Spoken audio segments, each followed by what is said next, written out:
My name is Nikita, and I'm a trainee journalist from Nottingham College. And today we are in Mansfield, in the office of Brent Bradley, the Conservative MP for Mansfield and also leader of Nottinghamshire County Council. Good afternoon. Hello. Yeah. First of all, thank you for finding the time for this interview. Yeah, I know you're busy and stuff. So the first question will be: when you were elected MP, like when you were first elected, you were the youngest MP, maybe of the House. How was that, and what was your journey to politics like? We're certainly one of the youngest, yeah. There's an SNP MP called Mary Black, I think she's been there since she was about 20. But I was certainly one of the youngest, and it was an interesting experience. I wasn't a particularly political person, which seems a strange thing to say, but I never wanted to be an MP. It's not like I'd spent my whole life around it. So, a bit of a shock to the system. And I did find that actually, as a relatively young person, you had to kind of work a little bit harder to earn the respect down there, I think, from a lot of people who've been there a long time. Didn't necessarily look like everybody else, didn't necessarily sound like everybody else.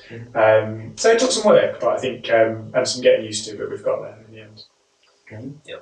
From your point of view, are young people sufficiently presented in the local government structures? Probably not. I think I always think that you want a council, a government, a parliament that represents people, right? That's the idea. Yeah. So I've always encouraged younger people to stand and to get involved. One of my roles, actually, I was the vice chair of the Conservative Party, and I looked after kind of youth engagement, trying to get more young people involved in politics. So something I'm really passionate about. And I always say, I meet people in Mansfield, people who are at school, if you're interested in it, you're passionate about it, stand for the council, get involved and do something. From the council's point of view, we set up youth council, youth parliament, and all those opportunities to engage in things. Because, if you want to change things, you want your voice to be heard, come and be the voice, right? So always trying to encourage that. Inevitably, when you have often councillors and MPs tend to be older, tend to be from certain backgrounds, you've got to have the time and whatever to be able to do it. It's hard to juggle around family and work and other things. So you tend to find they're older. But what we are trying to do is, certainly locally, trying to reach out more, trying to engage more different groups of people, even in public services. So when we're delivering youth services now, for example, from the county council, part of the decision making, part of the group that will do that will be young people from different backgrounds, different parts of the county, and make sure we have that engagement in it properly. In your opinion, why is there not really represented in local government structures and in politics in general in this country? So I think there are particular areas where it is. You get the youth parliament, you get different bits of youth engagement. I really enjoy going to schools and they've got their school council and those things that start to sow the seeds of that civic engagement and that political engagement. But certainly in Parliament and in councils, that tends not to be. There are some really good examples of some very good, high-profile young councillors who do a great job.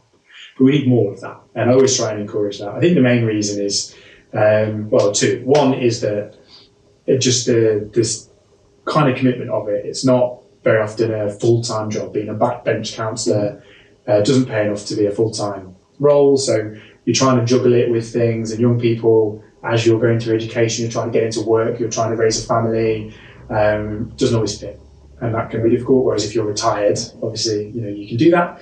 And the other side is just the engagement. I remember walking into a Conservative association for the first time, and I was the youngest person in the room by about 50 years. So actually, it's often not understood how you access politics, how you get into that space, and when you do, it's not always the case that you arrive there and you see people that you can relate to and engage with. So with all those barriers, we try and break down. Hopefully it's getting a little bit better, but a long way to go. There's also the other side, because on the recent East Midlands mayoral election, turnout saw only 27.6%, and mostly it was middle-aged and older. So why why locals are so poorly engaged, and then especially why young people are so poorly engaged? And how do you solve it?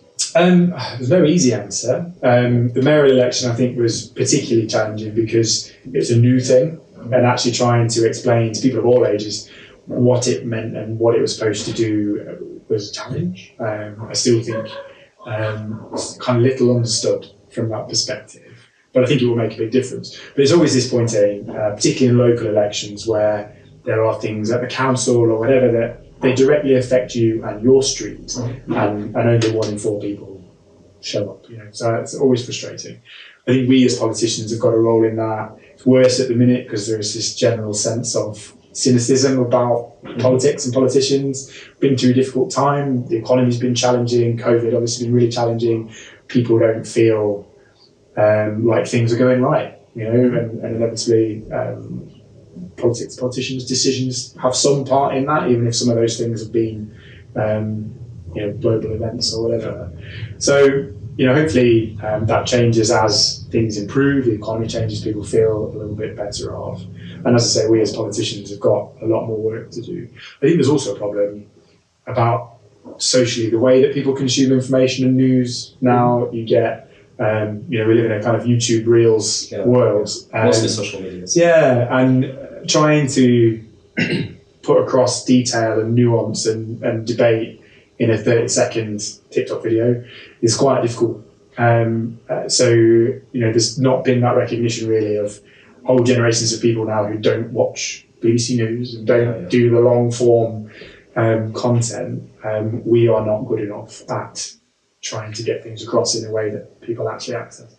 Yeah, you mentioned the BBC. We actually had a podcast with BBC producer of Sunday Political Show, East Midlands BBC, and we also talked about social media. Don't you think social media creates the illusion of engagement when it's like, a lot of chats and discussions, debates in comments, in different posts in Twitter, in Facebook, in Instagram, especially Instagram, a lot of them, because young people sitting there usually. So don't you think it creates illusion of engagement because they're talking a lot, they're not really engaged in real life? So. Yeah, possibly so. I think sometimes a little bit of information is a dangerous thing in the sense that people more and more, I think, are consuming the news or the information that they agree with. You get the algorithms that say you're interested in this, you're not interested in that, and you end up in a bit of an echo chamber, right? We see it more and more where people are adamant that everybody believes this and everybody believes that, everybody I know thinks this, when often they are really contested or misunderstood or they've been misrepresented. And you've got allegedly news outlets who are so partisan and don't present a balanced picture.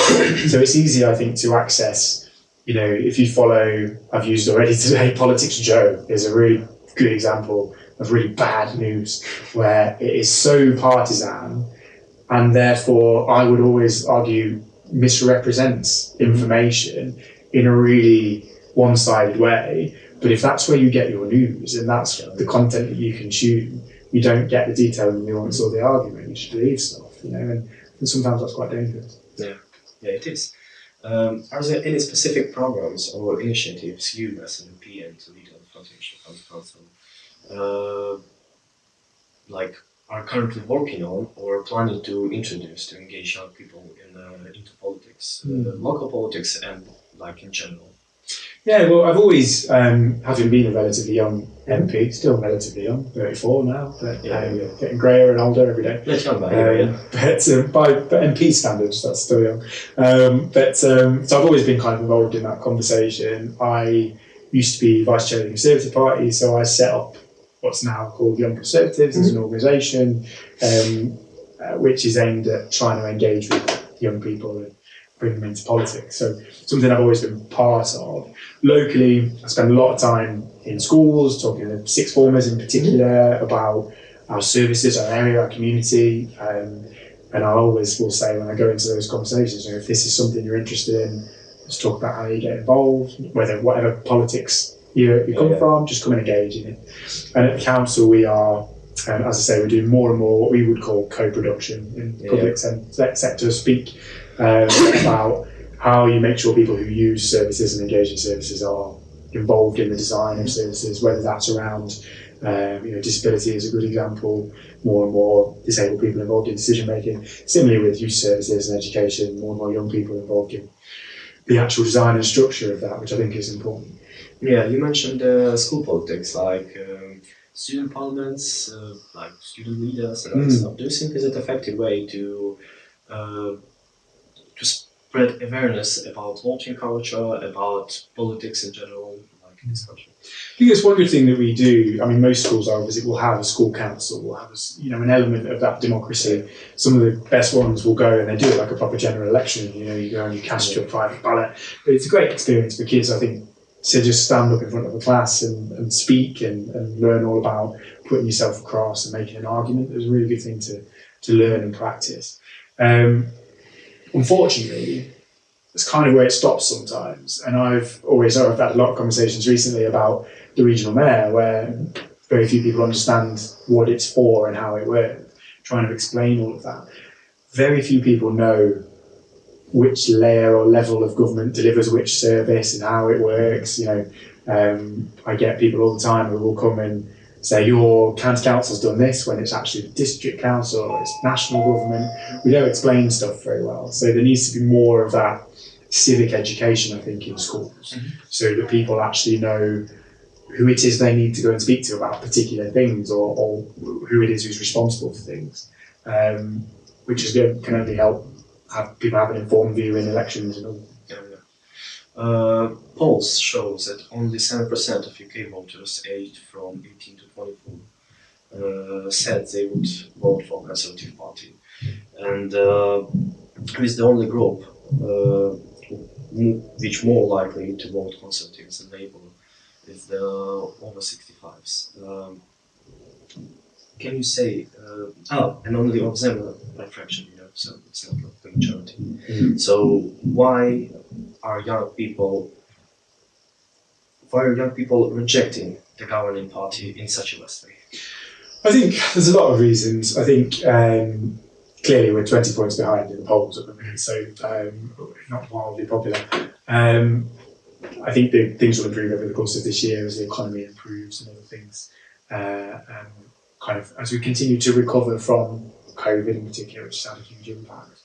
But I think we're also in a period of a cycle where you've had 14 years in government, and we saw it in the previous government, Labour government. You get to kind of towards 1997, and there's a bit of time people feel the need for change generally. So we've got a lot of work to do to make the case as to why, as the Prime Minister says, the plan is working, the economy is beginning to recover from events that were not within our gift, global pandemic and others, where we've had to try and manage and to try and support people. So lots of reasons why generally I think it's a difficult time for government, right? But for young people in particular, I think there's a number of reasons. I think we need to articulate more clearly what it is we are doing for young people. And I think we are doing a lot. I think we talk about a lot, but we don't package or explain it in that way. When it comes to, with living, for all there are still challenges around housing, of course, building more homes than at any point under the previous Labour government. Education has improved massively. We've got more good and outstanding schools than at any point under the last Labour government. The economy is back and growing and creating jobs and opportunities for people. So there's loads going on. But sometimes I think in the context of people being increasingly cynical about politics and politicians under government, some of the controversies, we talk about COVID and some of the challenges of leadership and reputational challenges there. There are all sorts of reasons for people to fall out with the government, which I totally get. Sometimes I think it's the challenge of being the government as opposed to the opposition, right? Because the politicians end up having to make difficult choices sometimes between two difficult things, neither of which are perfect. That's why we're here, to be accountable and make those difficult decisions. COVID is a good example, right? There's no good outcome to a global pandemic. You're just trying to chart your way through a series of difficult challenges and decisions, and inevitably nobody comes out at the end of that having got everything right.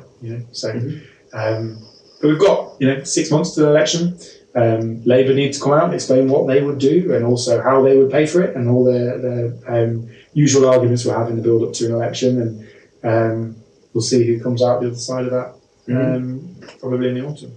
Yeah, do you think on general elections, which will be this year, the situation with young people engagement will change? And if so, to which way? I don't know.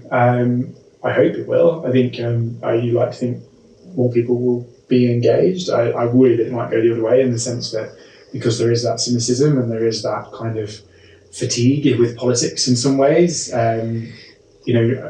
Whatever the polls might say, no major national party, neither Labour nor Conservative, are wildly popular at the minute, because I think there is just this general sense of frustration with politics and the system and the nature of it, which perhaps leads to people not engaging with it, which is frustrating because actually the way to change it is to show up, right, and have a voice. So incumbent on us as politicians to make that case. I also think incumbent on others in terms of, whether it is social media or commentators and media and others, to have the right kind of debate, because it's easy and we see it a lot, particularly, as I say, it's hard to be in government because you get everything's your fault. But we have got to be able to have an open and sensible conversation about some really difficult issues. And we've got to a place, I think, frustratingly, where more and more, everything is done, every debate is had in a really binary way. You're either this extreme or this extreme, when actually most people are in the middle and most people are moderate and sensible. We've got to be able to have a sensible discussion about the future, because if a general election descends into you're all horrible, that's not good for anybody or for engagement.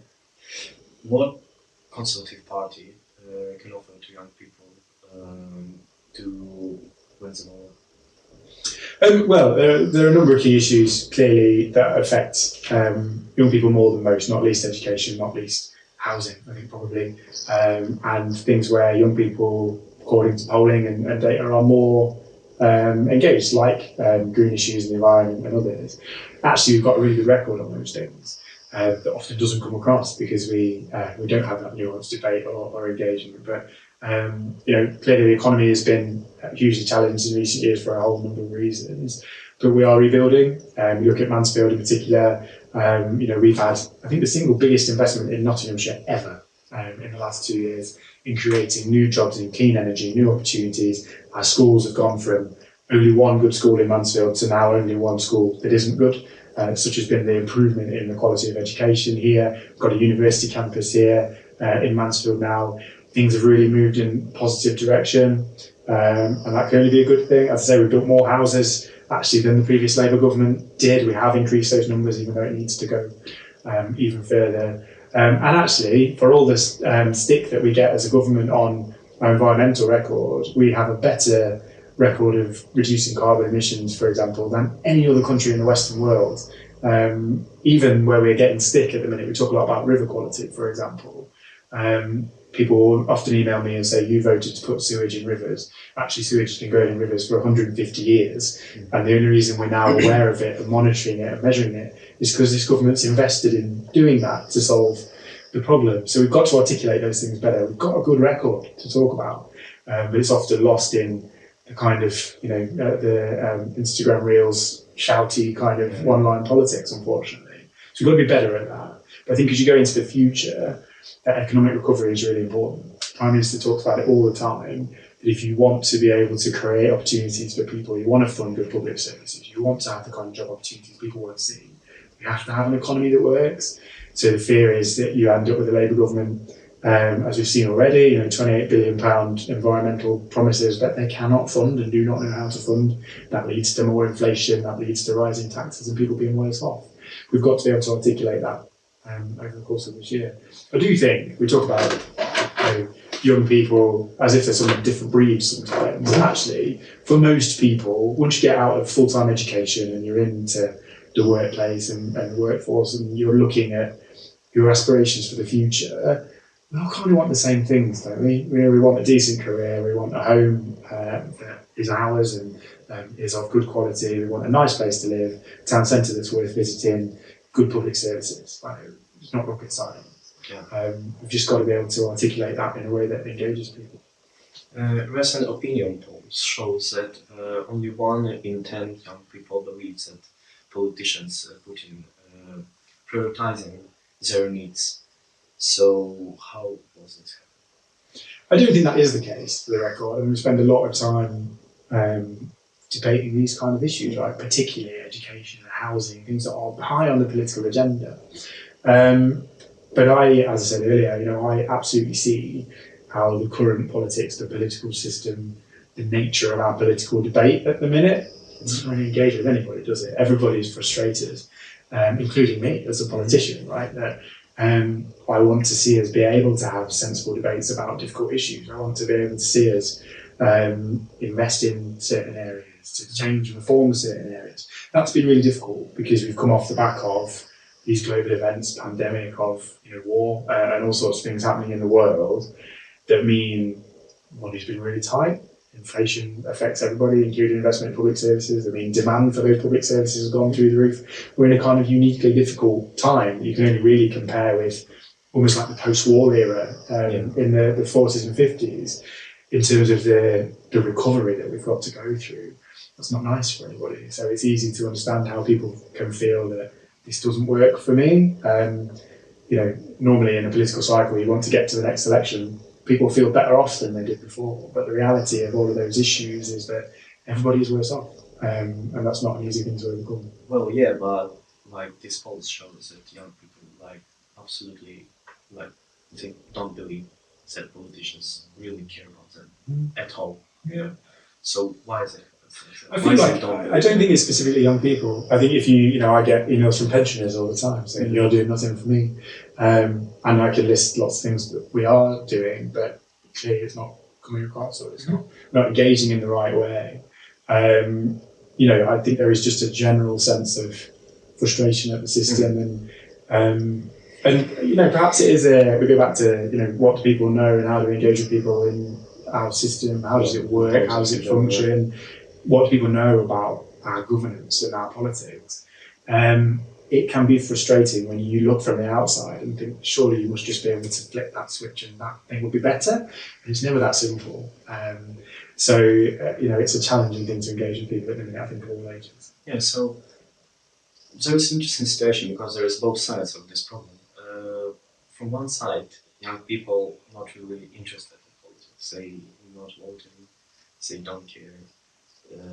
From other side, they don't believe the politicians, and they really disappointed that no one cares about young people now. So from this point, just try to formulate it correctly.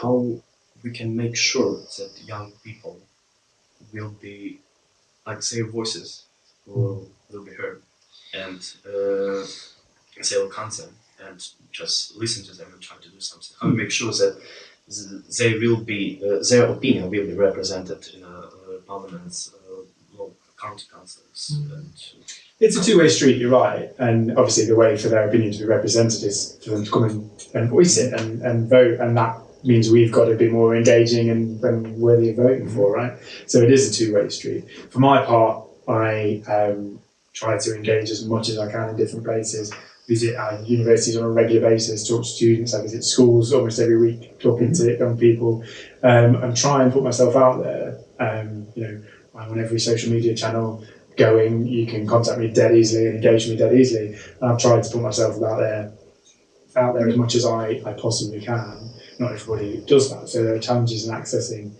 that system.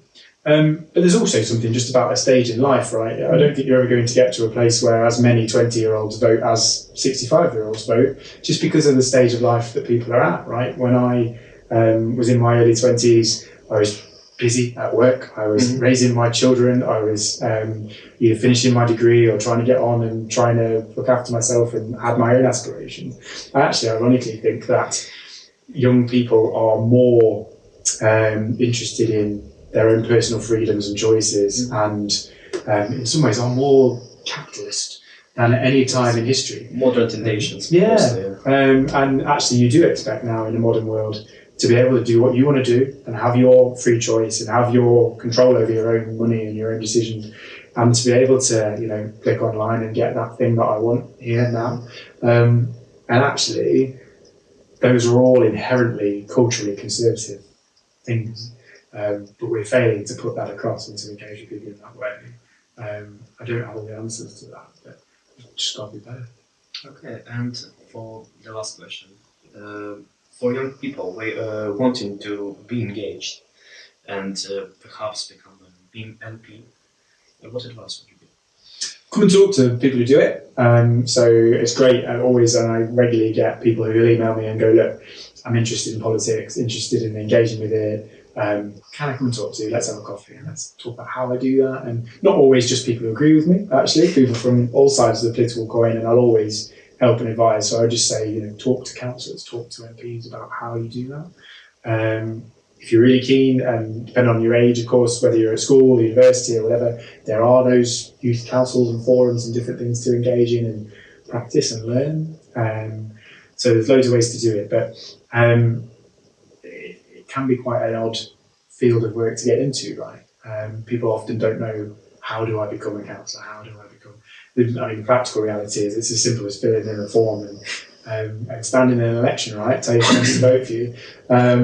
But in reality, it's trying to get into those groups, political associations and party politics that opens doors. So, there's all those people have social media and websites and places to go and find out. But just talk to people who do those jobs and no one can help and guide you and inform you. I would also say that when it comes to that wider political engagement, just encourage people to inform themselves, and given that we now have all of this media content and we have so many different views and opinions voiced across this whole range of platforms, we collectively as a society need to know that there is that range. And my grandma is a generation where if she reads it in the Daily Express, it is fact and it is true, and that's the end of it. But we know now, I think, much more instinctively, and young people know that just because they read something doesn't make it fact, doesn't make it true. So I would encourage people to just have that open mind and to engage and inform themselves and do the research when it comes to voting and getting involved in these things. Well, thank you so much for coming today. No worries. For me coming today and spending your time for this interview. It was really glad to talk to you, and thank you so much. No worries at all.